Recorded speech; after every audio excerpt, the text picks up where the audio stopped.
Most organizations don't have a data problem. They have a decision problem.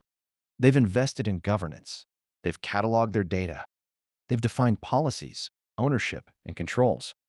And yet, when it comes time to actually use that data, there's hesitation, delays, uncertainty, a lack of trust. I've seen this play out across almost every organization I work with. The data is there, the governance is there. But the moment someone needs an answer, everything slows down. And that's the real issue. Governance isn't failing because it doesn't exist. It's failing because it's not present when decisions are made. This is the gap between knowing data exists and trusting it enough to use it. And it's exactly where most governance approaches break down, because traditional governance was never designed for how data is used today.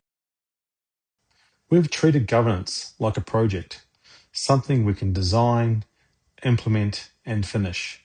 But governance isn't something you complete.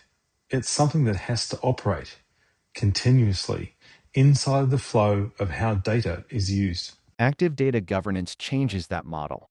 It moves governance from documentation into execution, from static policies to real-time enforcement, from oversight to enablement. The shift is simple, but it's fundamental. Governance has to exist at the point of use. When someone runs a query or accesses a model, when data is joined, when insights are shared, when AI systems consume data, that's where risk and value exists at the same time. And that's where governance has to act. If governance sits outside that moment, it becomes advisory. It tells you what should happen, but it doesn't actually control what does happen.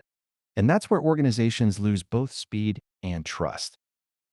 Another big shift is separating definition from execution. People should define governance.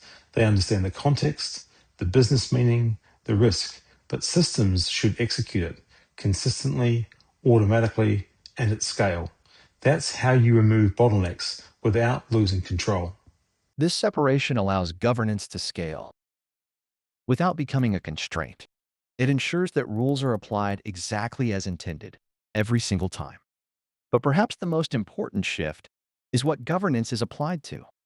For years, governance has focused on tables and files, technical structures that were never designed to carry business meaning.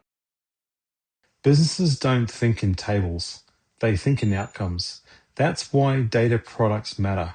A data product has a purpose, it has an owner, and it has consumers, and it's the natural place for governance to live. When governance aligns with data products, it aligns with how the business actually operates. It becomes relevant, understandable, and usable. And when it's done right, governance becomes almost invisible. It doesn't interrupt valid usage. It doesn't slow decisions down. It simply ensures that when boundaries are crossed, they're clear, consistent, and explained. The goal isn't more control, it's better control, applied at the exact moment it matters. Because when governance works like this, people stop asking for permission, they start making decisions. And that's the real shift. From knowing data exists to trusting it enough to use it. From static rules to dynamic intent. From governance as oversight to governance as enablement. This is active governance in action. Join a data conversation. Visit lattice.com